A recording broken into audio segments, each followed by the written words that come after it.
Thank you to Sunny and Shanti Davis Center and all the people making this possible. Thank you so much for joining, all of you. Just take a moment to check on our motivation, and we're just going to do a brief reflection.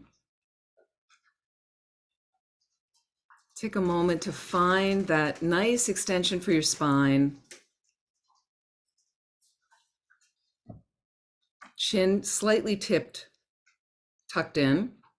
Eyes can be lightly closed. Focus towards the tip of the nose or the floor in the space in front of you.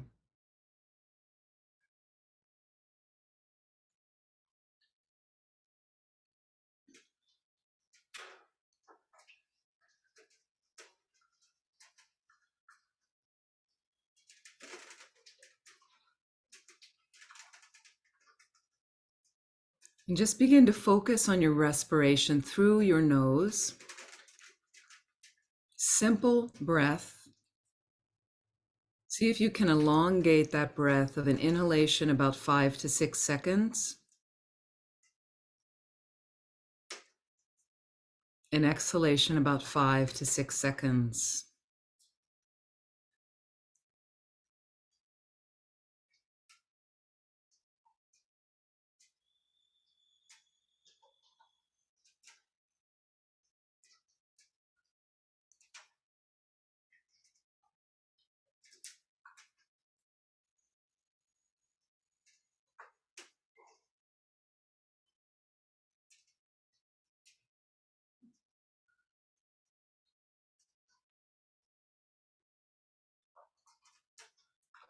And as you do this, take a moment to consider your reason for being here right now.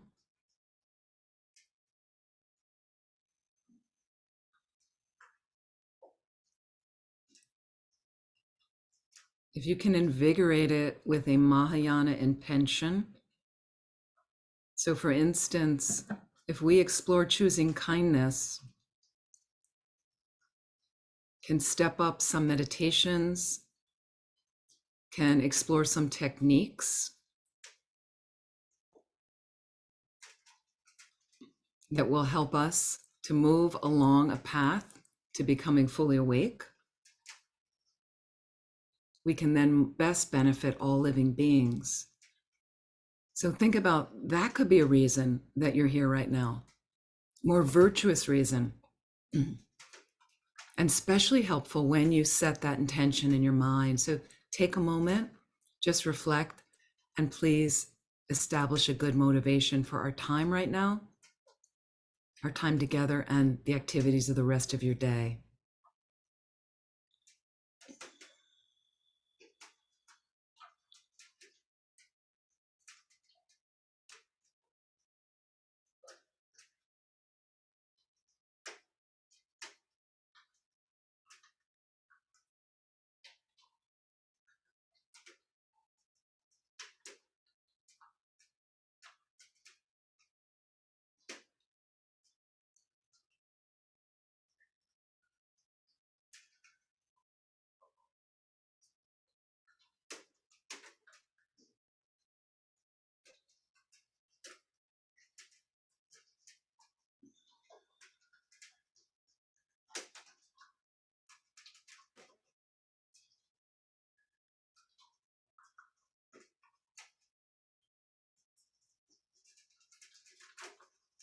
I'd like you to imagine right now in the space in front an image of the Buddha, any image of the Buddha. Could be an emanation like Tara or Shakyamuni Buddha. Any Buddha image you're familiar with, try to place that in your mind. So you're not looking at a picture, but you're simply, this is from your mind's side. It's a mental image. You may have trouble coming up with the whole body. So focus on the face. Maybe you start with the eyes. And try to bring those details as clearly into focus as possible.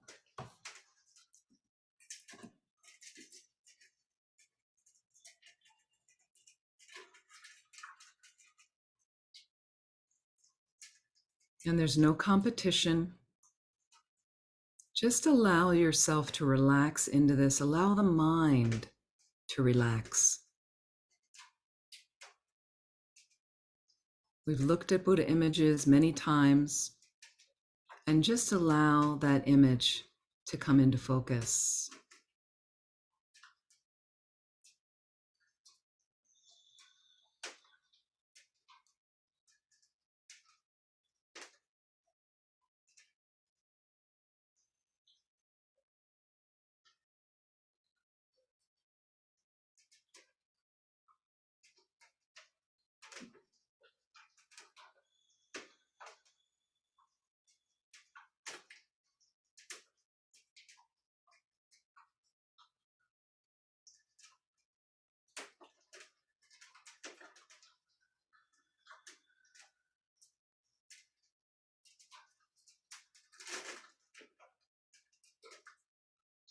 And just stay with one image of the Buddha. Don't keep moving around of maybe I'll try this Buddha, that Buddha. It doesn't really matter. And if your mind wanders, just become aware the mind's wandered and bring it back to the image.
Again, can you work on sharpening the details of the visualization a little bit more?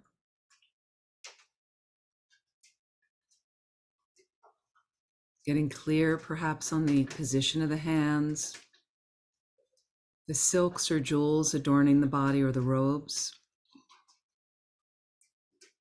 Can you hone in there on those details, bringing them as sharply into focus as possible? Or just notice what's happening when they're not that clear.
And can you notice when your mind drifts, if your mind loses the object, the image of the Buddha, whichever image you were bringing up, just notice where your mind goes. Gently and without judgment, just simply notice where your mind goes.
Please relax.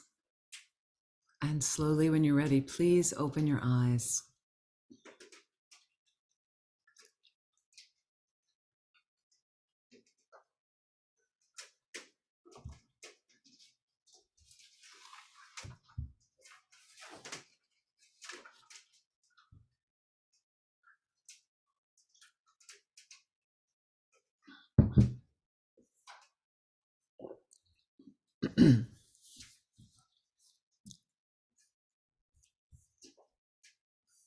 I just want to ask you right now, what did you notice? Did you lose the object? Could you focus on the object the whole time? It's hard. It's hard. So I'd love you to work on this till the next class, is choose an image of the Buddha. Okay, and and a lot of you have done this before. Some of you have been around this for some time. Some are new, that's okay.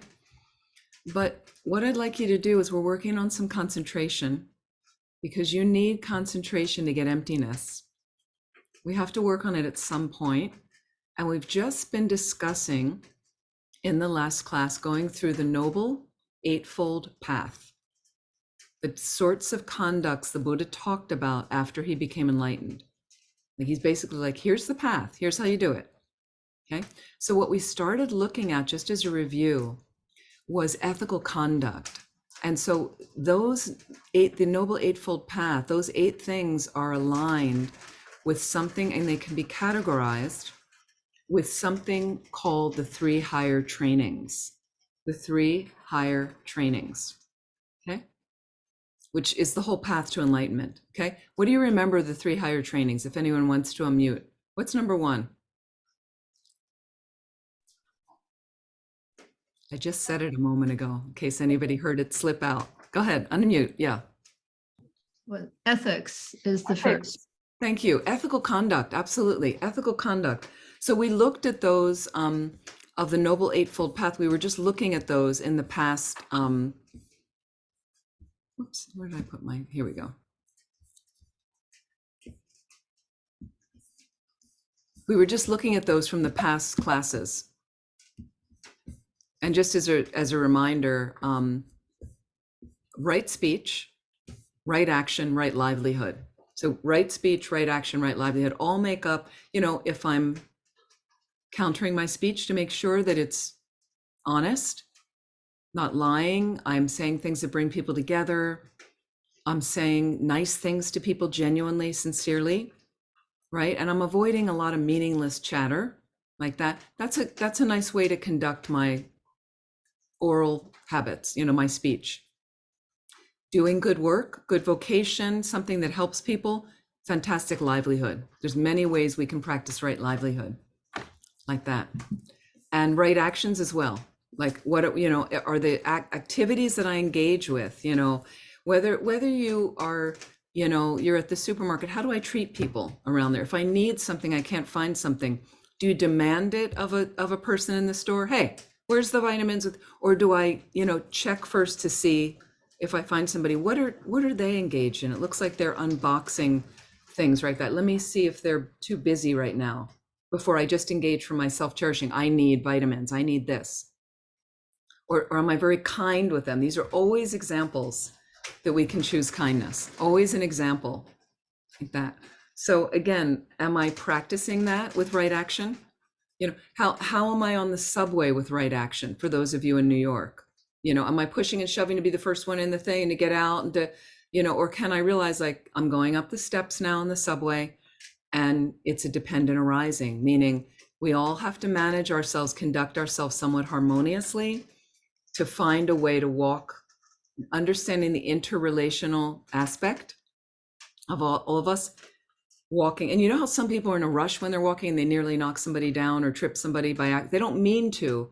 But again, can I notice that this is as fast as this crowd is moving, rush hour, whatever, and I'm just gonna keep scudding along, not pushing somebody, not trying to squeeze between, sometimes if you're really late, of course, let's be practical. I have said to people at times, could you excuse me, please, that way, that's one thing, but just to be rushing and pushing. And if you have an older person in front of you, they could be moving more slowly, right action.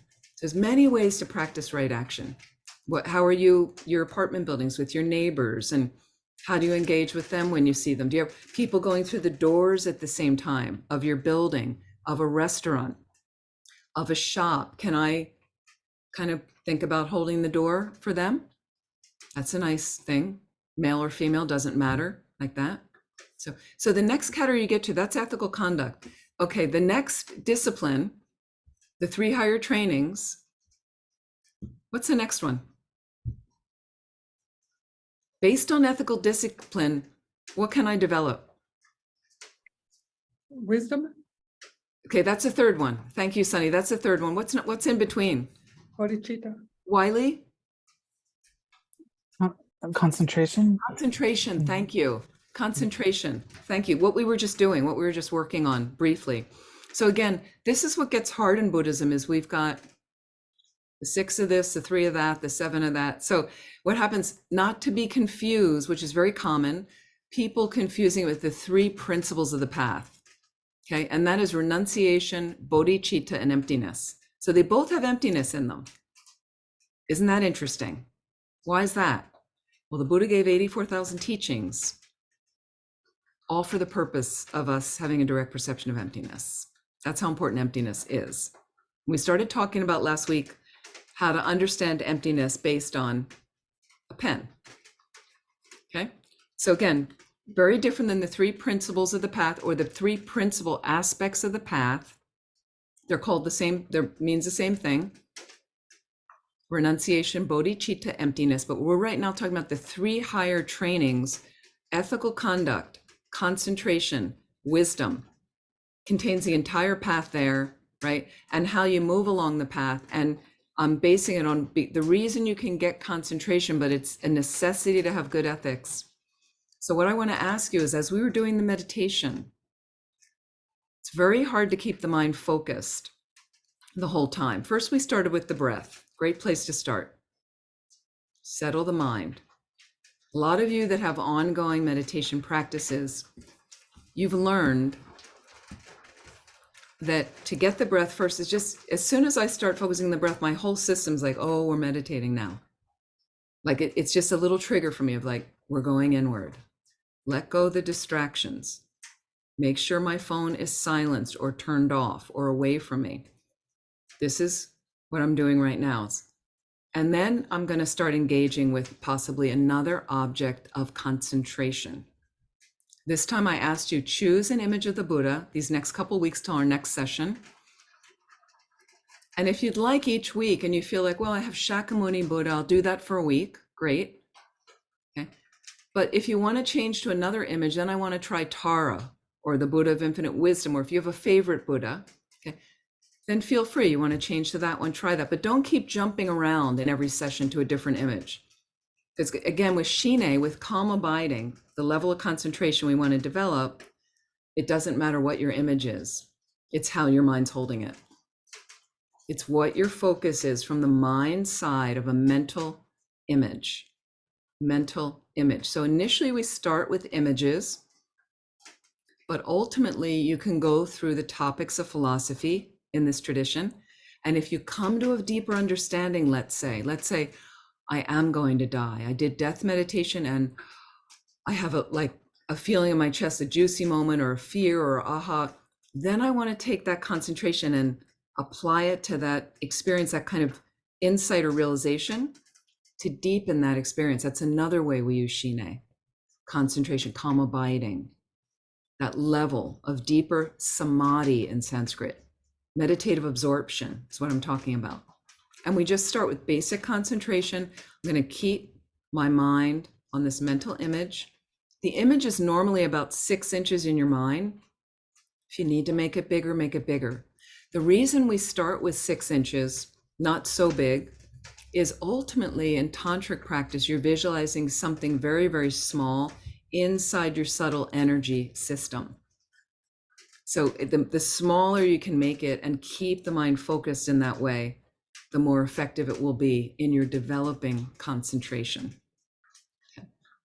So I want to ask you now, when you're doing the concentration meditation, it's normal to get distracted. It's normal to get distracted.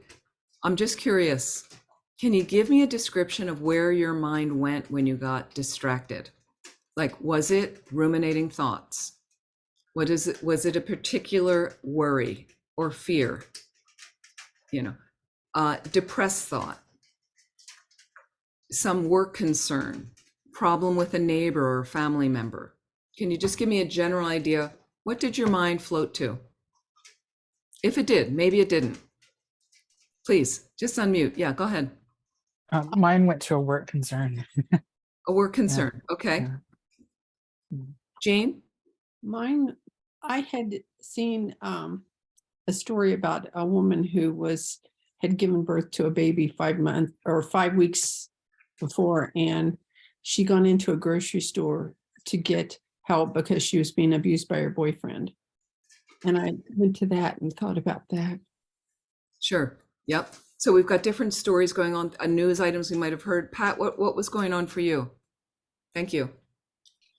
Yeah, I was anxious about something that I'm doing coming up. Okay. Yep. So what we get are sometimes ruminating thoughts that pull our energy away. Ruminating thoughts is concentration. Okay. It's very common. We're very distracted normally. That's just our culture. It's normal. So there's no need to be like, oh, I can't focus on the Buddha. I'm lousy at this. Like, we want to slowly subdue, calm those thoughts, because meditation is simply often bringing your mind back. Reminding that mindfulness is part of this noble truth. This is what I want to go into now, is concentration. So we've got, again, divided into the 3 higher trainings: ethical conduct, concentration, wisdom. Let me bring you into the concentration ones. We've talked a little bit about this before.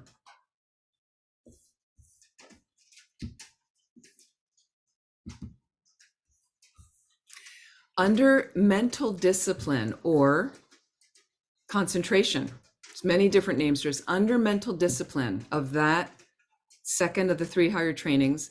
If I want to divide the Noble Eightfold Path into this, I've got 3 that come under this: right effort,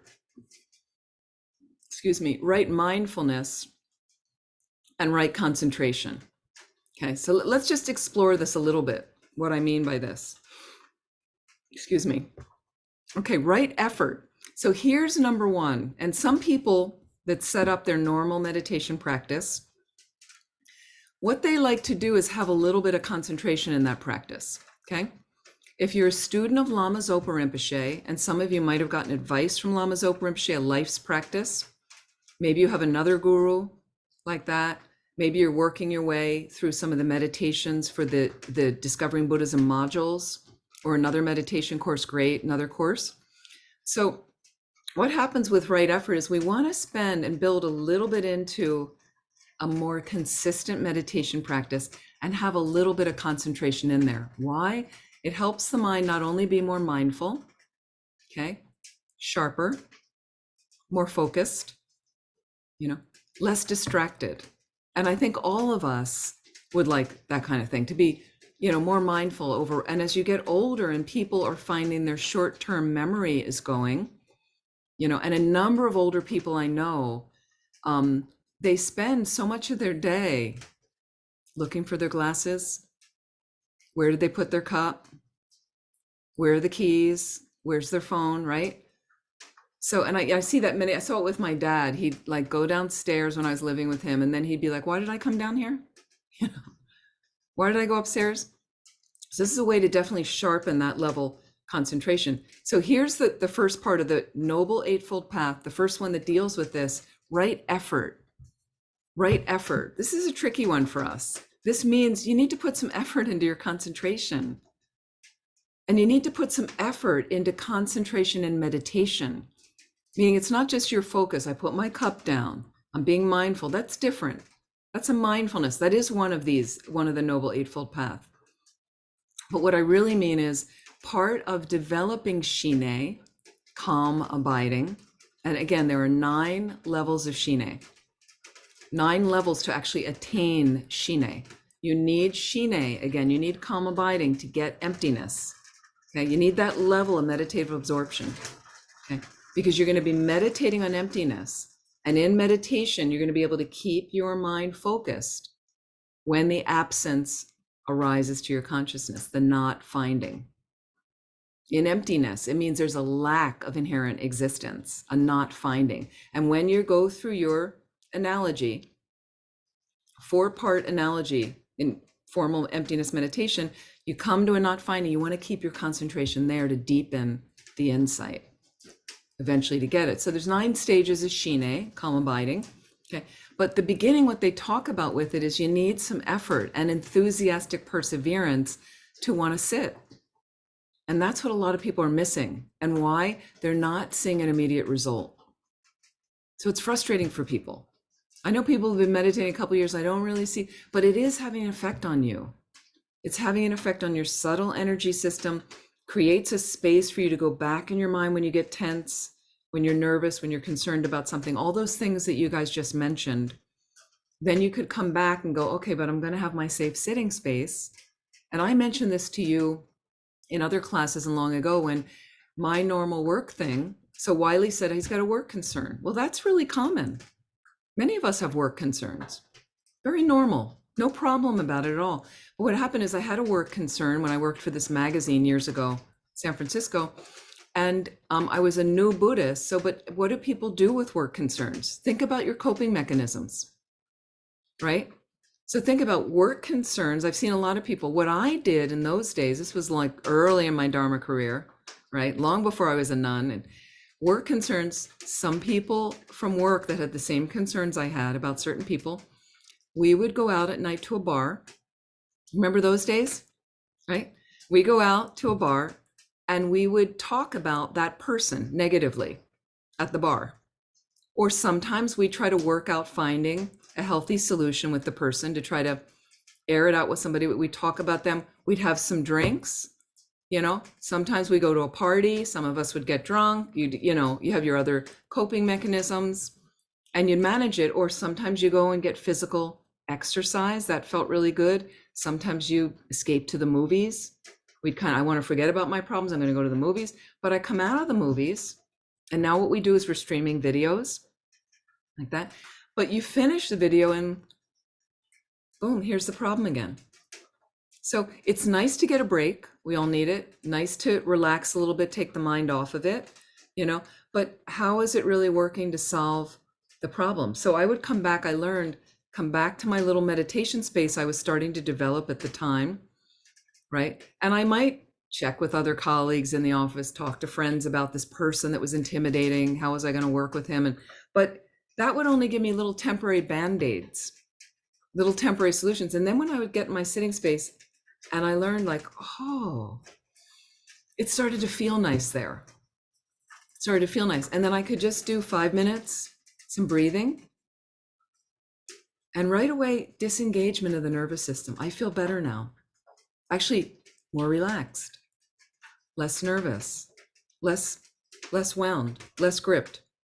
So that you'd say the name of the person when I was really gripped and anxious, and then it would tighten more. But now I'm like, okay, another inhalation, another exhalation, and now I'm going to go in and check what's really going on with this person.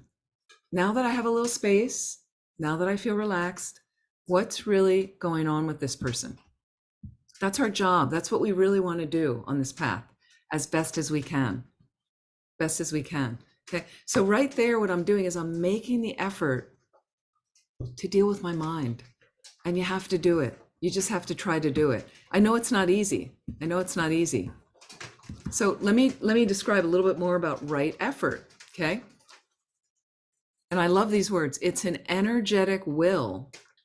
Think about energetic will. And think about the things we willingly do that are not beneficial for us. Think about all the energy we have for that. We're ready to engage just in some negative habits we have that are normal. They're just normal, not beating yourself up, but this is an energetic will. And here's some specific things about it, okay? To prevent evil and unwholesome states of mind from arising. So I'm just going to ask you this week, I really want you to work on these, is what are you doing with your mind to prevent unwholesome states of mind from arising? That's right effort. Okay. Because often we're not really doing, I'm just being honest, we're not really doing that sometimes, right? I've got a concern and a worry, and it's not that wholesome, because what's happening, I'm going to ask some of you is, and sorry, is the rain too loud? Is that bothering anybody, or you're okay? Okay, great. Did you ever notice when you're ruminating negatively, that trench that gets created in the mind? You start a story, and I had a very interesting thing happen this past week. Is Sunny knows this, but people have ideas about our Buddhist centers and our Buddhist communities, and they think we're all loving, and Mary knows about this, probably working with another center. Everything's peaceful, everybody gets along, right? Now, I do want to say that my years involved with Shanti Davis Center, which continues, which I love, they really do have a pretty good harmonious scene. Now, they're not residential, so that's a big help. Tupta Norbeling is not a residential center, so it helps that you can go home to your house, take your space. But I've often lived, this is my third residential center I'm living at, not to mention other centers I've traversed through where I've lived there temporarily, but it's the third center I'm actually a resident at. And these centers are more challenging when you have residents, because people don't have adequate living space here. Like I've got I have a ceiling that may cave in, I have a leaking roof, and I have one of the better cabins on the property, if you can imagine. But there's some people here that don't have any ability to cook food in their cabin. They have no sink, they have no bathroom attached, no refrigerator, like that. So that's more challenging, that you're there and you can't just have your own little cup of coffee in the morning and have your stuff. Think about that. So it's more challenging.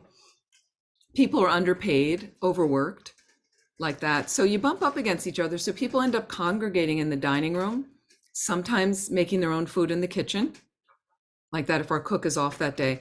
And they bump up and issues come up, and they act like a family. And families have function and dysfunction. So it's like that. So it's not that people intend to not be kind to each other, but their stuff of them being stressed kind of rolls over into somebody else. And I'll say that living at Dharma centers and working at Dharma centers under these conditions, you can purify a whole heap of negativities. That is one of the benefits, seriously. And I mean that seriously. Some of the things I've purified through Dharma centers, it's invaluable. And I wouldn't have been able to do it any other way, I don't think. Wouldn't have been able. I've learned so much about myself. So think again about what habits. And so something happened last week where this happened before. Last year, one of these people that's been very intimately involved with the center for years, longtime student, was just somehow, I was like a target for his upset.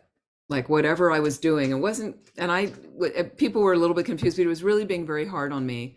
Finally, we got past that, all that. He's an old friend, and he really wanted to take me out for breakfast and apologized for this. And he's got other stuff going on, and some of the ways I have issues of some of the ways he shows up, I don't think necessarily appropriate for the center. On and on I could go, doesn't matter, but he's a really good person. I trust that he's got a great motivation, great heart. Never doubted it in a million years. But things go, so we have breakfast, and he brings up this sensitive issue about his participation. And the whole thing of his participation did not arise from me. I did not initiate that. Some people feel he may not need to be involved the way he is, but it didn't initiate with me. But his story was that it did. So he's kind of holding on to this, that I'm the initiator, and it's not. And whatever I say, he's just got his own thing. But what happened, so I haven't really thought about it that much, other than I'm concerned with what are we doing with our center? And we've got a great core staff, and I'm on the board, and we're working, and I just show up for whatever I'm supposed to show up. I try to bring the most I've got, doing certain tasks they've asked me to do, and I teach. That's what I'm doing, some fundraising, whatever, and happy to do whatever they ask. If I can't do something, I'll explain and see, can we get somebody else, or I'll try to do it, all this. And he's involved at a different level. And so what happens is we have this breakfast, we have the whole thing, and everything seems good. And then later I get an email from him about this issue again for him. So again, he's ruminating. He's somehow it's locked up in his mind. And I realized I hadn't thought about it again. And I said to him, well, you know, and I just wrote, he's got this story again, that it's not the accurate story. He keeps thinking, and I said, no, it's not really my issue. I didn't really think about it. I didn't initiate it. And I said, that story you got, I said, from my perspective, it's not accurate. I said, so is it possible to just let it go? I said an email. And then he said, okay, I did. But I'm not sure that he did. I think it's going to come up again. But for me, I realized, so please check your stories. Okay, I get other stories going. That's not my story going on right now, but sometimes I'll have other stories and I keep checking and going, okay, look at that story about this other person. Or we get stories about ourselves too, right? Please check the accuracy, because that ruminating mind, if it stays in negativity, and what you want to do is ask yourself, once again, with right effort, am I doing something with energy to prevent unwholesome states of mind from arising? That's going to be one of your jobs this 2 weeks. Okay, here's the second thing, right effort. Okay. Am I exerting energetic will? Again, think of those words, energetic will. Okay, to get rid of the unwholesome states that have already arisen in my mind. Okay, that's purification. So I do Vajrasattva every night, a purification practice. Okay, because number one, I said, is to prevent the unwholesome states from arising. Okay, but what about to purify ones that have already arisen in my mind? Okay, so I want to work on that too. Okay, here's a third now, to produce, to cause to arise good and wholesome states in my mind. What am I doing about that? You know, and that's part of our meditation practice, study, reading the right books, going to the right classes, where I get some imprints of healthier thinking, how to orient my mind. Oh, my mind's going over into the trash. Oh, wait a minute. That story's not really accurate. I'm going to let that story go. I don't need to keep thinking about it because it's not benefiting anyone. And why don't I focus on the good qualities of that person? Like, that's what I'm doing with my friend. Like, I know he gets hooked in this, that whatever's gone on, there's long history of somebody's got to get attacked by him. Okay, right now it's just my turn. I'm not going to stay there.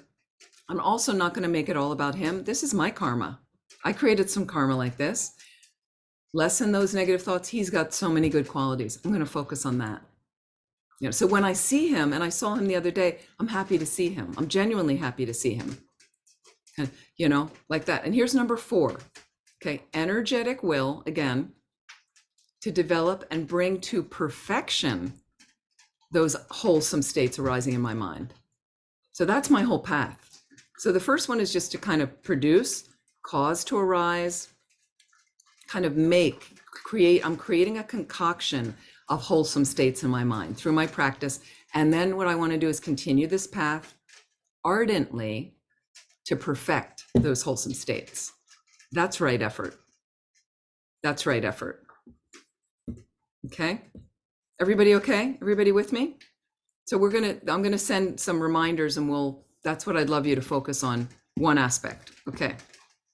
And then you're going to work on some concentration with an image of the Buddha. Just making some notes here that are not going to get dripped on this time. Okay, here's the second. We have 3 under this category, 3 that relate to the Noble Eightfold Path. Right mindfulness. Right mindfulness. Now, and the other things I wanted to mention is when you do these practices, it brightens you up. You feel aligned and authentic. For the most part, you're going to feel aligned and authentic. Let me know if you're feeling something else. But what happens is you're brightened up, you go out there, and you're not maybe going to do it every day, because we're human beings, we make mistakes. The mind wants to orient back into the negative trench of rumination. However, the days I'm working on it and I feel pretty clear, and every day is different, you're going to feel more aligned. You're going to feel happier. That is the point. When I'm happier, better able to choose kind experiences for myself and others. Going to do our best. Okay, now the next one of the Noble Eightfold Path related to this, right mindfulness. Right mindfulness. Well, we've heard about mindfulness. We're pretty clear. It's a big thing in our culture these days. Everybody's practicing mindfulness. Okay, it's wonderful. Okay, right mindfulness, okay, is to be diligently aware mindful. Okay. These are all so similar words. Attentive. Okay. Diligently aware, mindful, attentive. Okay. And here's a few things. To the activities of my body, number one. The activities of my body. What am I doing with my body? You're walking up the steps from the subway. How am I doing that? Am I a little too close to the person in front because I'm in a hurry and it makes them stressed out? Can I slow down for a moment? Am I too close to the person on the right because I really need to get to the railing and I'm kind of bumping them out and that's frustrating them? Can I slow down and move to the other side and consider I'm not the center of the universe. I'm not the most important person in the world. There's my self-cherishing. That's all. Okay. Here's another one. Can I, and this is the 4 mindfulnesses. Can I be mindful of the sensations or feelings that are arising for me? Simply sensations or feelings arising, which arise generally as a pleasant feeling, a neutral feeling, or an unpleasant feeling. That's the basis of feelings in the mind, that aggregate of the mind of feeling.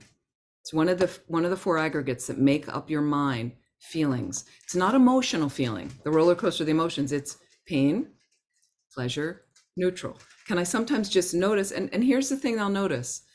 I'm at the breakfast. This is a standard thing. My friend brings up this issue of how he's supposed to participate and says, well, I know you initiated that. I think that was your issue. And I notice a little, little like, oh, he's attacking me again. Or he's emotionally taking this out on me. He thinks, and then I can just kind of, I'm mindful of it. Because I'm mindful of it. And here I am sitting, inhalation, exhalation. Why? I'm diligently aware. I'm trying to practice diligent awareness. Little tweak, a little unpleasant, and then quickly it subsides. Doesn't last that long. And now let me respond to him as gently as I can, not from a negative reactive response. How dare you say that about me? Which makes my blood pressure go up, makes me tighter, more unpleasant feeling. I'm just noticing unpleasant feeling. I don't really want to court that unpleasant feeling, right? And why? Because in the right effort right before, I'm trying to get rid of these unwholesome states of my mind, trying to prevent those from arising. Negative feeling makes more of unwholesome states arise, right? Trying to create wholesome states. So I'm just going to deal with it diligently. Exhale, let it go as best as I can. And now I'm going to speak. Now I'm going to say something, whatever, but from a gentler place. And I was able to say something really from my authenticity about it, but he could feel it came from kindness. So he responded very differently, very gently, and said, yeah, wow, I do that. I know. Like suddenly I was heard rather than you're yelling, you're raising your voice. People shut down. They don't want to hear that. Okay. Here's the third mindfulness. What's happening with my mind? I'm diligently aware, mindful, attentive to the activities of my mind. Activities of my mind. You're noticing, Wiley, I'm ruminating about work. Okay, so my right mindfulness, I'm just aware of that right now. Okay, once I'm aware, that's only one step. Once I'm aware, then it's a little trigger for me to go into my Dharma toolbox. What is the meditation? What's the practice? What is the thinking process that will allow me to let this go right now? And meaning, and here's just a little trajectory for you. We've done this before. Yeah, and I'm just picking on Wiley. You're aware, you're thinking about work. Got a concern about work. Okay. Oh, here it comes in my mind. Now I woke up in bed at night. It's creating some insomnia. I can't sleep. This happens for people. It could be anything. Relationship issue, a health issue. And okay. So what we need to do in our daily activities. Okay. And you can even make a note if it wakes you up in the middle of the night. What do I need to do to attend to the issue? To attend to the problem? What can I realistically, reasonably do to attend to the issue? Okay. With compassionate wisdom. Don't forget that motivation. Compassionate wisdom. And if you want to make little notes, bing, bing, bing, take care of that. I've got to take care of it. What happens, some people are procrastinating. They know what they need to do and they're not doing it. That's going to create more rumination.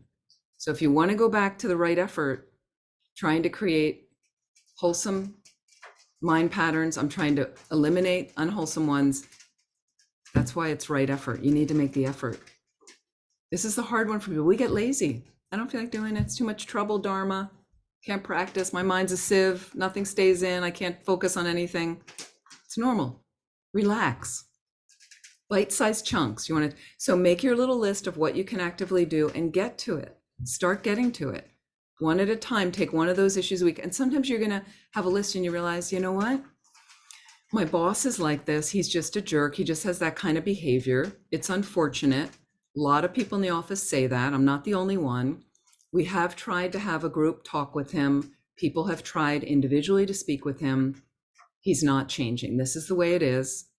And I've decided that they pay me a lot of money and it really works, all the benefits that I have. So I'm going to stick out the job and just know samsara's nature.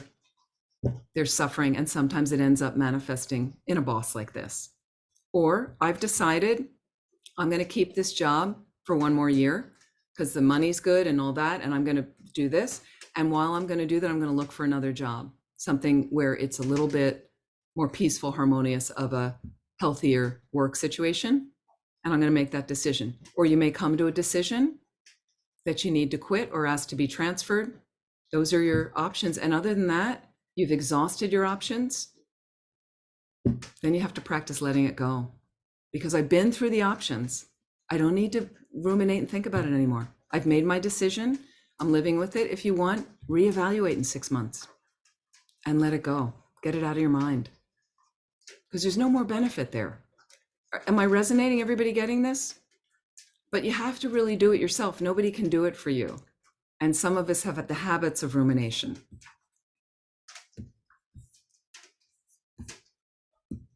So let me continue on with these mindfulnesses. So then I want to look at the third one was what's arising in my mind. The fourth is, again, mindfulness, right mindfulness, to be diligently aware, mindful, and attentive regarding my ideas, thoughts, conceptions, and things. Again, ideas, thoughts, conceptions, and things. There's my ruminating story. Please ask yourself, is it accurate? Is it completely accurate? There's a part of the issue, let's say the work scene, part of it is you have a valid perception about it, but understand that that perception is from a limited consciousness if you're a human being. If you're a Buddha, you'd have an unlimited perception about it, and you'd see all the angles of why your boss is acting that way, why this has come up, like that. My friend, for instance, the one who's saying, oh, Amy initiated this, he would see his own karmic seeds if he were enlightened to realize why this is creating a situation for him and why it's related to me somehow, why he's pinning it on me when I have nothing to do with it, frankly, except if it bothers me, then it's my karma, my karmic seeds. And often with people, you're doing a dance. You've got your karmic seeds ripening, coming to fruition, their karmic seeds. And then you bump up against people. So the better, nicer dance you do, the better outcome it's going to be for you. And more ripples of harmony can go out on the planet.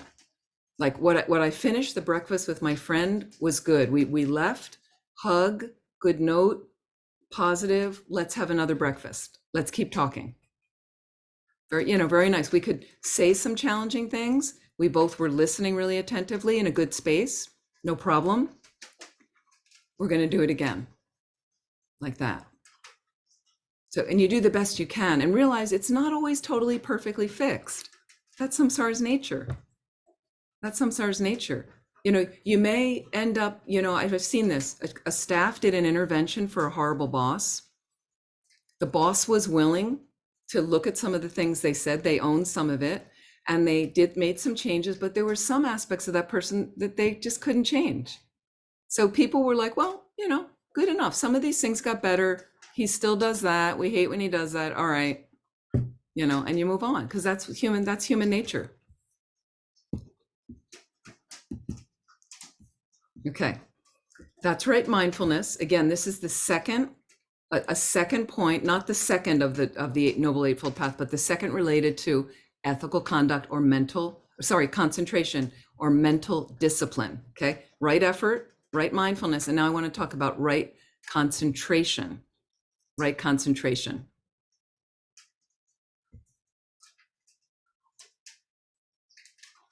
And here's another thing. I just want to go back for a second about the practices, like when you're aware of sensation or feelings, okay? You can be aware of all the different forms of feelings, sensations, pleasant, unpleasant, neutral, I mentioned. But why not notice how they appear and disappear?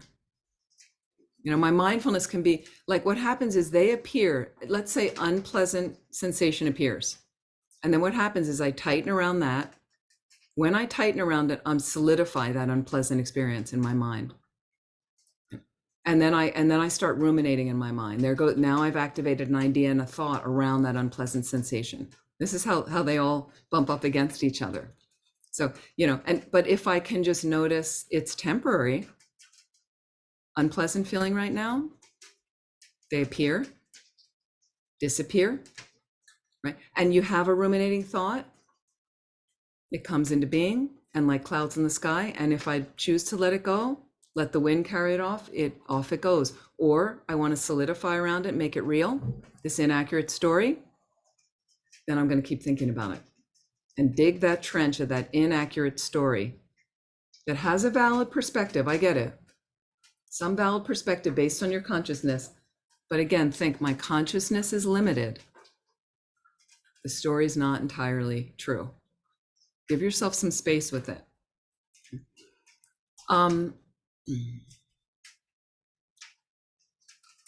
Let's see.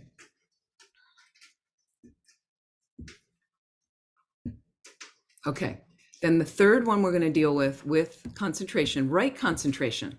What's right concentration? Okay. So, and this basically relates to developing Shine in the right way. Okay. And Shine again has 9 stages. So it's really nice to read some of the Lam Rim books, the sections on calm abiding at one point. Just take that as a separate, just read, what do I need to do? And it talks about kind of conducive experiences of like, how would you like to set your house up a little bit just to do better meditation overall? You know, are you in a really noisy trafficked area, even in your home? Where, you know, do you have a little quiet corner you can set up? I do know someone, believe it or not, was on a busy street and put in triple pane glass on that wall, and it completely reduced the sound coming through the apartment. It's expensive, but some people just choose to do that. I know someone that insulated a retreat room they were in for a long period of time so that it was quieter and different things like that. It's really, but again, we can just at least set up a little bit where I've used earplugs at times. There's a simple solution. You live in a noisy place, pop earplugs in. It takes a little while to get used to them. They work, just reduces the sound. Now there's sound, what is it? It's called noise reducing headphones. Noise reducing headphones really work. Use those. So be skillful and try to do it in a simpler way if you can, you know, without having to spend a lot of money. It's absolutely possible. So of these stages of Shine, what it describes for right concentration in the text on Shine is that there's different phases that you want to get. And what happens is there's obstacles that arise, and then there's antidotes to those obstacles. And so you want to learn the different obstacles that will arise when you're sitting more and more in concentration. I'll give you an example. You're sitting and you're working on concentration. So I'm focused on the image of the Buddha. I'm trying to, you know, slowly. And if you do it more consistently at a consistent time of day that you find works for you, where you have better concentration, you want to build your sessions around that time. So if you have a day off from work, you can experiment with different times of the day that might work better. And then when you have a day off, try to sit at those times. I thought the rain was going to stop, but it doesn't seem to have stopped yet. Okay. So, and then what you want to do when you're sitting is, let's say excitement comes up. This is one of the obstacles in meditation. Excitement comes up. The way they divide it in our Shine practice is there's gross excitement and subtle excitement. Gross distraction, subtle distraction, similar, okay? And what they mean by excitement is the mind's running out after an object of desire. Doesn't just mean sexual desire. So I was in a retreat at Laudo at one point for a few months, and it was going along pretty well, you know, and suddenly I think I told this before, pizza came into my view in my session. Suddenly pizza, what was probably happening is my body was craving certain foods I couldn't get there because it was very limited years ago in the food that they had. So this pizza came up, and I kind of, at first it was a joke, and then it was really invading my sessions and my visualizations, and then it became really kind of a pain for several days. I was like, oh my God, it's a pizza again. And then I became obsessed, like, oh no, I don't want the pizza to show up, right? Like I want to try to do these sessions. And so what I ended up having to do is, and that's just an object of excitement, my mind wandering off after something. What I ended up doing was having a quick session where I visualized myself eating pizza, sitting down and eating a couple pieces of pizza, and then the pizza went away. Like, but again, so what they say is if you have, that's called gross excitement, the image of the pizza. If you have gross excitement like that, what they'll often say is, and maybe you're running out after you want to see a person, you want to be with that person, now you miss your mother, or you know, or something, whatever it is, your dog passed and you want to see them again and you can't, is meditate on death and impermanence. Because when the mind's excited like that, distracted, it's death and impermanence brings the mind down. This could be the last session I'm ever going to meditate. Okay, so let that thought go. I want to do my meditation well.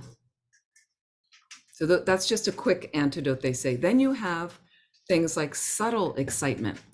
So meaning I'm on the object of meditation. I'm focused on the object of meditation, got it? But I don't have the details very clearly in focus, okay? It's pretty faint. I'm almost about to lose the object many times. That's subtle excitement. The mind's like in a wavery kind of, it's kind of there, it's kind of not there, it's kind of, you know, it's on, it's off, it's like that. So again, what you want to do is you'll, through your sessions of concentration meditation, okay, you start to get a sense of your mind. The mind's not physical, but there's a presence there. There's an experience there. And what I'm trying to do is tighten up a little bit on my object. There's my image of the Buddha. That's what I'm on. Hold on to it. Absorb your mind into it. Stare at that image in your mind. And then there's times when you're holding too tightly and you want to relax the mind. So the more you meditate, the more you'll get used to those spaces like that. And then there's other obstacles. There's obstacles of laxity, they say, which is like a sleepiness, dullness in the mind, gross and subtle. And one of the antidotes to that is meditating on your precious human rebirth that brings the mind up. It can be like a slight depression in the mind. I can't meditate, I'm not really good. Or you're actually falling asleep. And then also Tibetan Buddhism is very practical. So they'll say, if you're really falling asleep in session after session, or is first of all, get to your meditation cushion before you're too tired, before the end of the day. Don't do it in bed. A lot of people go, oh, I'll just lie down and do, no, don't do it like that. You'll fall asleep. You want to have good habits in meditation. Okay? So if you really are falling asleep, get up, splash cold water on your face. If you have to go outside, take a walk around your house. Something that wakes you up, you know, or find another time when maybe you need to get more rest, and then find a better time to sit. So I just wanted to explain some of those distractions of what keeps us, and that's right concentration. So again, this week, please focus on review, and I'll send you some reminders the next couple of weeks, right effort, right mindfulness, right concentration.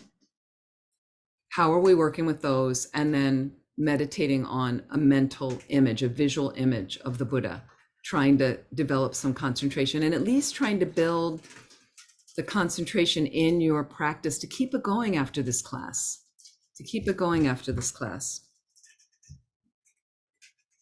And so I want to go back to more practical things as well that we were talking about the last few weeks.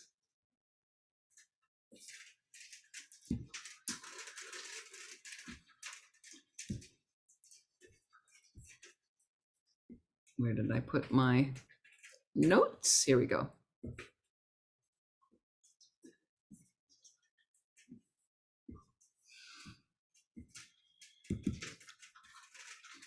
I started talking about general ways to overcome challenges in life, general ways. And we talked about making a plan and know you're not alone. Make a plan for your practice. Please make a plan for your practice and get to the plan. Get it implemented. Okay. Know you're not alone. We talked about that before as well, that we all have obstacles, challenges. So does everybody. And some people are going through the exact same thing you're going through. You're not alone in this. We often want to separate. The self-cherishing I wants to make it unique, separate. I'm the only one experiencing this. It's simply not true. Okay. Here's another couple. Ask for help. It's really super simple. Ask for help. So in our role of kindness, the kindness to yourself, sometimes you need to ask for help.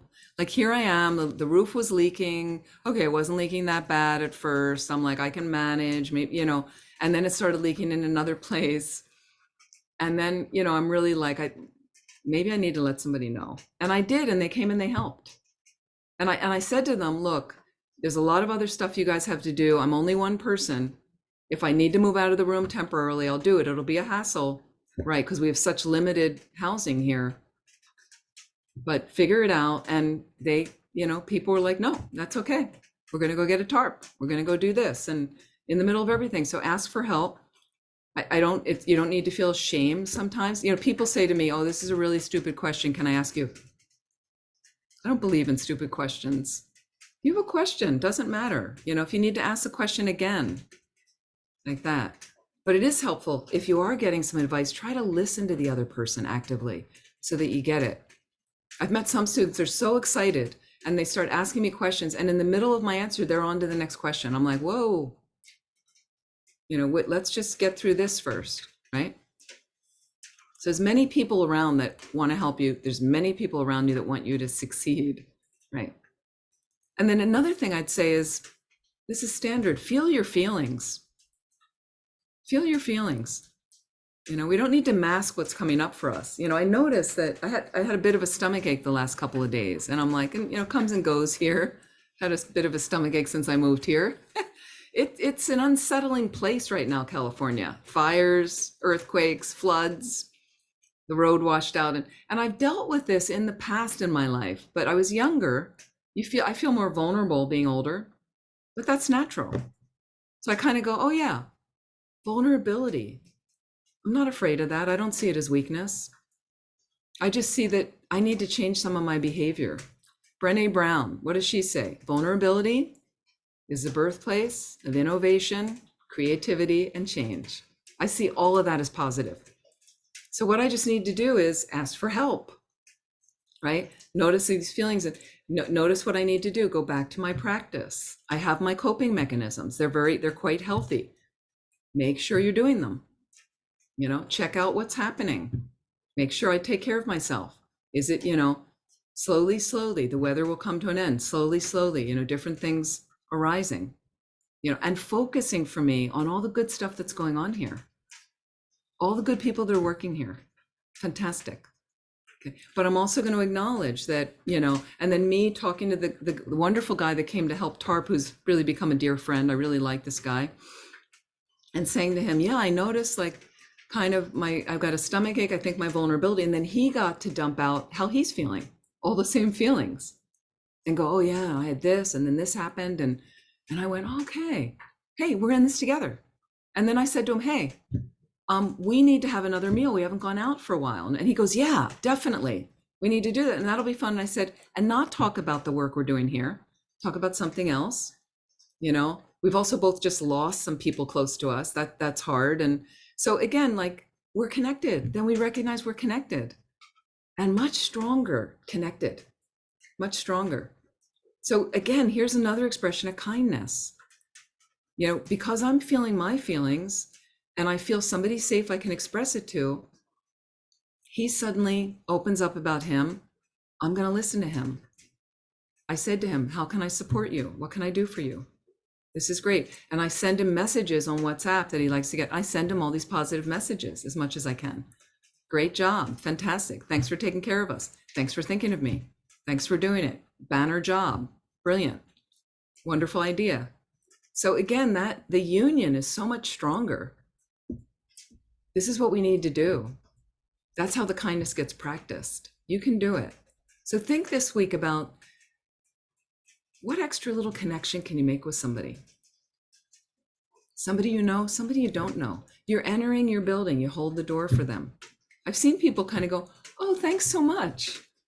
Little thing, they got packages in their hand. Somebody you decided you don't normally, but you bought flowers for them. Why? You bought a little thing of chocolate, little 2-piece thing of chocolate. I don't know, I was thinking about you, just thought it might brighten up your day.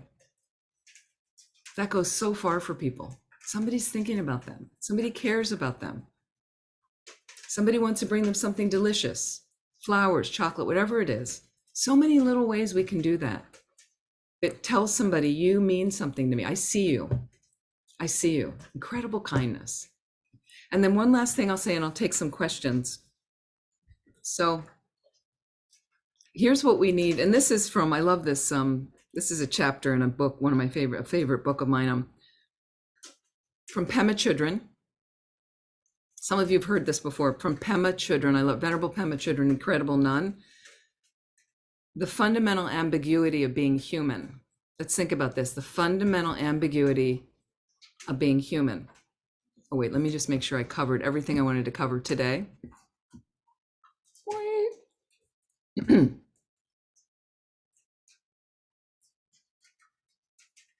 Okay, great. And one last thing I did want to say is we're going to keep working. We're going to go on. We have 2 more classes after this. We will talk about the pen again, because the reason I wanted to stop a little bit and go into concentration, which you need to get emptiness, is emptiness again is still really, really important. As I mentioned, all the teachings the Buddha gave is really, really important. So you want to keep on the side working on the emptiness understanding through first reading the simpler books on emptiness, getting yourself to classes on emptiness, learning how to meditate effectively on emptiness, understanding dependent arising, how they go hand in hand, emptiness and dependent arising, that things arise from other things. It's the only way they can exist. It's the only way they can exist, but they don't exist inherently. So the reason this is all really helpful is when your story gets going that comes from the self-grasping, because of my fundamental ignorance, I don't understand how I actually exist. Interrelationally, interdependently with everyone and everything, but that's not the way I see myself. So as a result, I'm an entity unto myself, and if you interfere with that, I'm going to get upset. If you're not doing what I want, the way things to go, doesn't work for me, and then I'm unhappy. So we always have to keep thinking of emptiness and dependent arising, how our karma interrelates with that, so that if I'm suddenly noticing mindfulness, unpleasant feeling is coming through, just get a check. What's going on with my mind right now?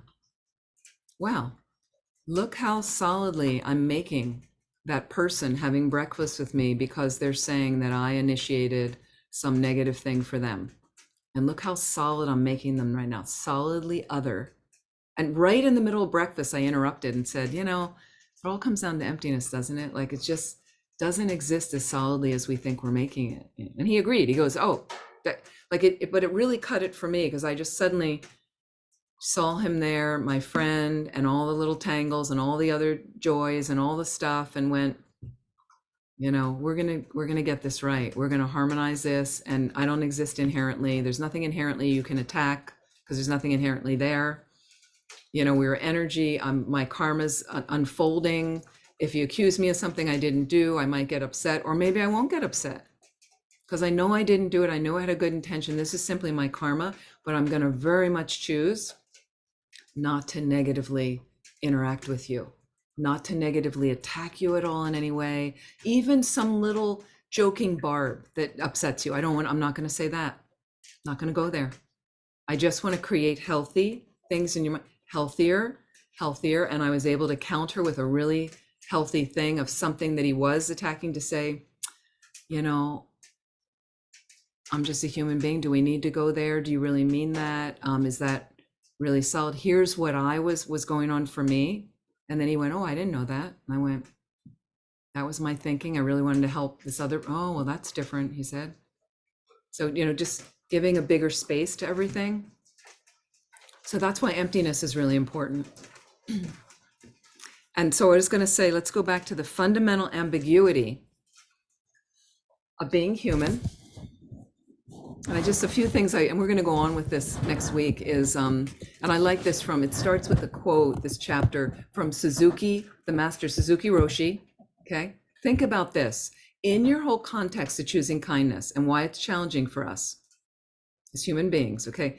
He says, life is like stepping into a boat that is about to sail out to sea and sink. Okay. So we're operating from this premise. Once again, life is like stepping into a boat that is about to sail out to sea and sink. Okay. We didn't get the sink part. We go, I'm on my boat and I got all my masts ready and I got the engine turned on and it's really cool. And I got all my provisions and off I go into my boat. I forgot about samsara. I forgot that I'm a human being and I'm flawed. And I get out there and samsara is, you ain't ever going to get it right. Never going to be perfect out there. Okay. But you can become a Buddha. So you can get that ultimately right in perfecting your mind, working with the Noble Eightfold Path, the things we're working on, emptiness as well, developing the good heart as well, which is our fundamental kindness. Okay. But to understand the context. And so as a result, problems are going to arise. And I made a mistake saying you're never going to get it right. You will get it right as a Buddha. You can. Okay. But not to find it in samsara that there's going to be any lasting peace, harmony, happiness in that. No, that's never going to work. Samsara. That's what I meant. That's never going to work. But in the meantime, I can take my boat out and know, okay, this is a problem. The waters are rough. Okay. So then she goes on, and I love this. Think about this. And then I'll take some questions if you have any. How can we live wholeheartedly in the face of impermanence, knowing that one day we're going to die? That's underneath it all. That's underneath it all. So again, how can we live wholeheartedly in the face of impermanence, knowing that one day we're going to die? So here you are out, okay, and you're in the store, or you're at work with the person at work you're having an issue with, or your partner you're having an issue with, or your friend, or somebody in your building, somebody like that. And then if I counter it with samsara's nature and the fact that I'm a mortal being and I'm going to die, and it's probably coming soon, looking at the ages of some of us, right? I mean, when I say soon, 20, 30 years is, boy, it's going to be like this. It's going to be gone soon. Okay. So then can I meet somebody? You're starting to tangle with somebody, you're starting, you know, and I was thinking, looking across the table at my friend at breakfast, it was more like, you know, if I was actively dying, one of my morning meditations, that if I was actively dying, I really wouldn't be upset with this stuff, or hearing that he thought that I initiated this thing. And a lot of it's gone. A lot of it I just let go. But then I was also sad getting his email later, knowing he's thinking about it. He's obsessing about it. Like, that's a shame, you know, that it keeps coming. Like, I'd like it to be out of his mind as well, just because I care about him. But I know what that's like when it's ruminating in the mind, and probably because he's going to bring it up again. He's going to bring it up again. So slowly, try to look at, can you live wholeheartedly in the face of this? Practice this for a couple of weeks. Look at this. You know, how's it going? Can I kind of just, and there's somebody struggling in your space, and they might be really attacking you or annoying you, right?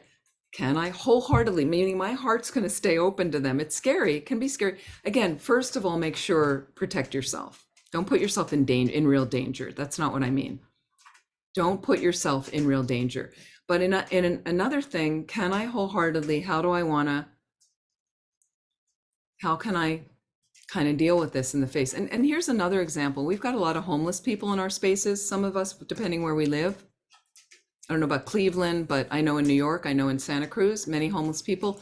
So walking back to my car with somebody, this was about a month ago, but this happens a lot. And now it's raining. I can't even imagine these homeless people. You know, I lost a friend this past week, and a nun friend in the area. So we're cleaning out her apartment. It's been, it's been hard. And I made a couple runs to the homeless shelter, delivering all kinds of clothes, 3 sleeping bags, fantastic sleeping bags. That was exciting. And they were delighted. They were completely delighted. And so what happens is I see these people living under tarps right now outside the homeless shelter, living in tents in this weather,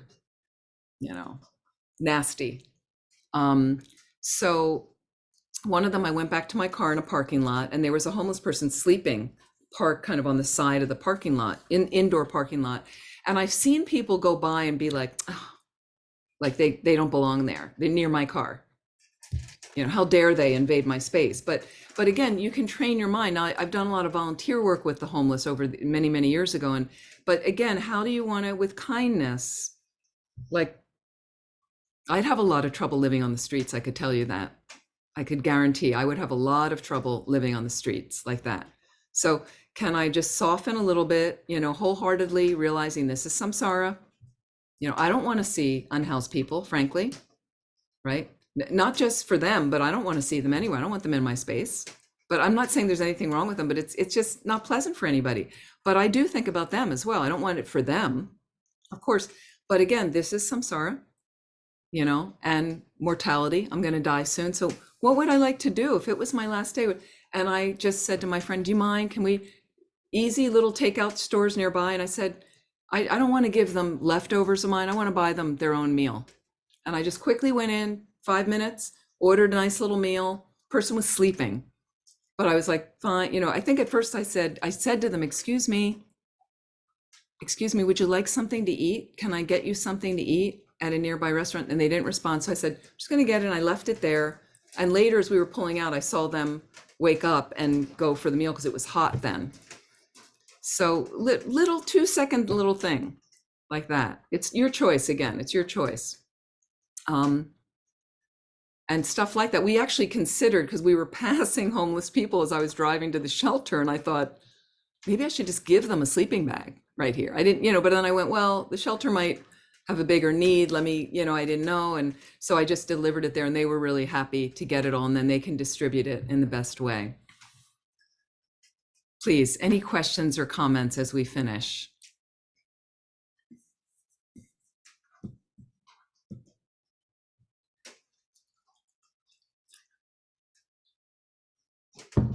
Wait, is this a picture of Karma Sharabsomo? Sorry, who is that? Is that with Kandrola? I don't know if you can turn your camera on, but okay. Anyway, this image that you see the image of the female Dakini there, the female. So she's coming to Land of Medicine Buddha. If you want to book a room, we're going to be maxed out. She's amazing. June 27th to July 3rd.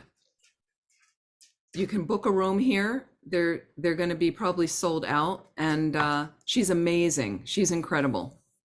Mary, question, or your hand is up. Yes, thank you, Venerable. When I was concentrating before on a lovely image of Medicine Buddha, and it helps me sometimes when I have to concentrate, I use a color, but I was distracted by your cabin and the sound of rain, and I had rain here.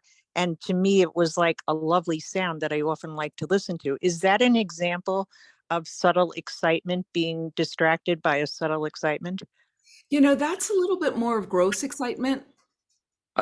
That's a little bit more gross excitement because it's gross. You're hearing it and it's just coming, subtle okay. Excitement is more of a minor agitation as you're holding your mind on the image. I got the mental image in my mind, and they're hard to discern at first. I've got a mental image in my mind of the Buddha. That's what I'm concentrating on. I'm kind of on the image, but there's a bit of agitation in the background underneath. You can feel that's subtle excitement. So meaning the Gotcha. first excitement is, well, it's raining and I hear that and it distracts me and I focus on the sound and it's actually blatantly happening. Does that make sense?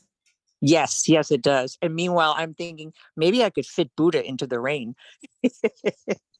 Right. And that again, that's more distraction because you start again, oh, I'm the rain and I'm going to do again, when that happens, back to the Buddha image in my mind, simple like that. And the Buddha image is not moving. There's nothing raining on it. That's all distraction in the mind. You just want to hold Yes. the image as clearly in your consciousness as possible, sharpening the intensity of the details. Thank you. Thank you. Mary, other Mary. Thank you so much for the teaching. I'm so glad I found this tonight. It's like you were speaking directly to me about everything. The meditation, actually, the sound of the rain in the cabin, when my mind got distracted, it was so comforting. It was so comforting. I'm in the city now, and it just took me to the country and a landscape that I love. And I found the sound in the water so nourishing. I loved it. And I just have so much to think about. I loved what you talked about tonight, because I haven't been to the other sessions, about the ruminating and the obsessing. I have a few things to work on. My mom's really sick, and I have 3 sisters and a brother, but I moved here and I'm helping immensely. And there's some medical things that have gone by and that haven't been seen. And so I'm getting a lot of negative feedback that I'm the savior. And like, I'll get these really mean texts. And then I feel bad. And then I know I'm doing the right thing. Mean text from your siblings? Or any of the siblings nearby? Okay, so you're kind of making a team possibly to help a little bit, which can be really helpful. And, you know, everybody has their unique way of caring for parents, and everybody does it a little differently. And so my siblings, there's 3 of us, and I purposely did move back to help my brother who lived near my parents. And he knew that I came back to also help him with it. It would have been too much for him. So, but I didn't really, and it wasn't a savior complex. It was more, he just knew it and he appreciated it. But at times we had really different ways of caring for my dad, and we would brush up against each other, you know, and then we'd kind of back off and I'd go, okay, hey, sorry. You know, I just kind of felt like you should call the doctor this morning because I called this week, but don't, and we just kind of get by it. So I think if there's a way to just maybe sit them down, do you have some positive relationships with them or not at all? Yes, with 2 of them. So is there a way to get the 2 of them and go out to dinner and just say you want to really find a harmonious way forward for all of you? Because I'm sure they're interested too. Is there a better way to share that you don't need the role savior? That's not where you're coming in, and maybe have a look at your personality of what might be tripping them up with that they might, you know, might be triggering them. And when did you move there to help? Labor Day. So just last year. So it's not even a year now. And some of them have been there for several years helping? Their whole lives.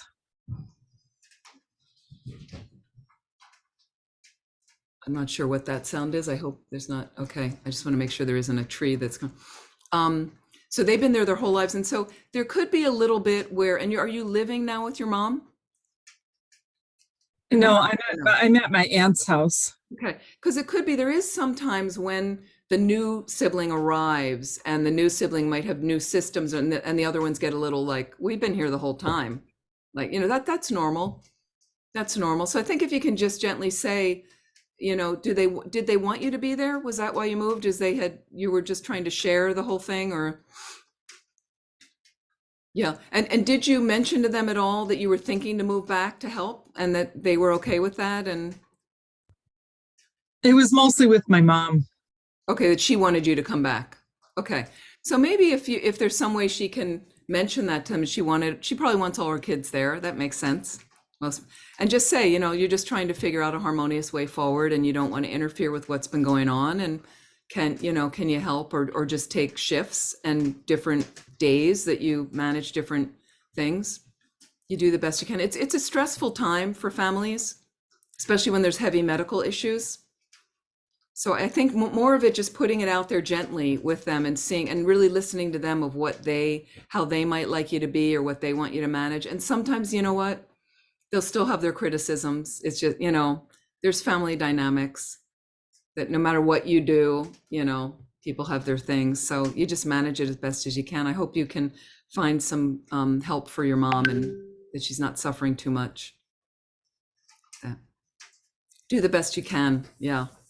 It's hard. I do know a friend of mine who managed 6 siblings, 6 of them. The parents lived into their 90s and insisted that they be in the same house. They would not move a house with many steps. And they're like, we're not going anywhere. We are aging in the house. And they lived to be like 96. And my friend was the main caregiver living nearby. And her siblings, and she always said to me, my siblings really appreciate that I'm there doing it, but they have no idea what I'm doing. Like from afar. But what would happen is for her to get a vacation, one sister would come in for 2 weeks a year, and then she'd change the nursing staff at one point. Like it was all set, and then she came in and goes, this is what's better.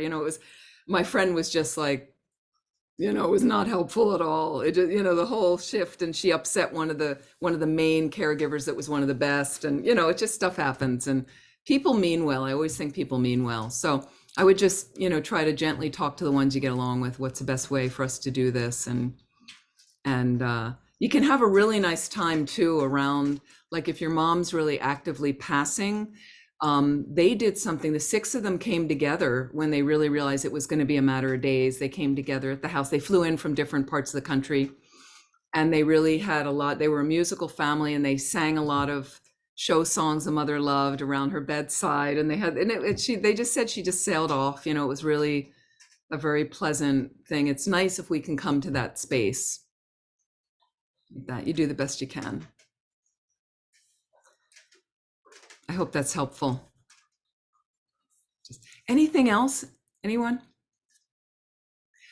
Let's finish there. And thank you so much. Thank you to Sunny. Thank you so much for hosting. And I'm going to just share some dedication prayers for us to dedicate the merit. Thank you for your hard work. And I am going to send Sunny these exercises that we can do until our next class. Just keep in mind, we have 2 more classes. So we have a class and is this right? Please, Sunny, correct me if I'm wrong, on the 28th of March. And then our last class is going to be on April 4th. April. So there's one class in 2 weeks, and the next class is a week after that on April 4th. Just to refresh. And let me do these, share these dedication prayers.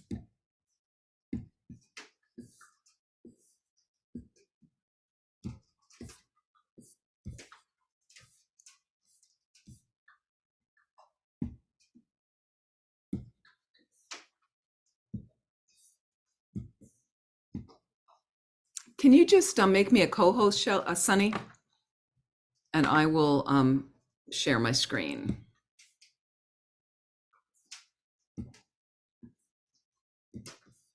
Thank you.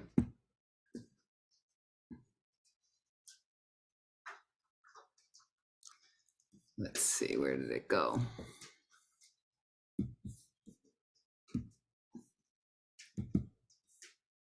Okay, here we go.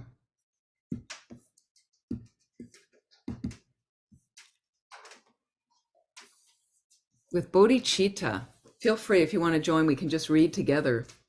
Whatever merit we've created, I'd like to dedicate to our moving along this path with as much kindness, compassion, wisdom as we can to become a Buddha, to benefit all living beings, for the war in Ukraine to end instantly, and for all the people suffering from conflicts or extreme weather conditions, may they be safe and protected, and all those conflicts pacified, And for my dear Venerable Thupten Pemo, who passed away this past week, one of our longest term nuns in our organization, may she find her way quickly to enlightenment to benefit all. And also Marcy Fish in my extended family, who also passed away this past week in Philadelphia. May the precious supreme bodhicitta not yet born arise. May that arisen not decline, but increase more and more. To realize emptiness, may the precious view of emptiness not yet born arise. May that arisen not decline, but increase more and more. For His Holiness, there's His Holiness the Dalai Lama, Lama Zopa Rinpoche. Long life prayer for His Holiness the Dalai Lama. In the land encircled by snow mountains, you are the source of all happiness and good. All powerful Chenrezig Zig Tenzin Gyatso, please remain until samsara ends. For Lama Zopa Rinpoche, you who uphold the subduer's moral way, who serve as the bountiful bearer of all, sustaining, preserving, and spreading Manjunath's victorious doctrine, who masterfully accomplished magnificent prayers honoring the three jewels, Savior of myself and others, your disciples, please, please live long. Thank you so much for joining. Trying to think of what else is coming up. But anyway, please be well. Take care of yourself if you're in the nor'easter, wherever you are, and look forward to seeing you in a couple of weeks. Thank you so much. Thank you, Thank you. Venerable. Me. Bye-bye. Thank you, Venerable. Thank you, Sunny. You're welcome. Thank you.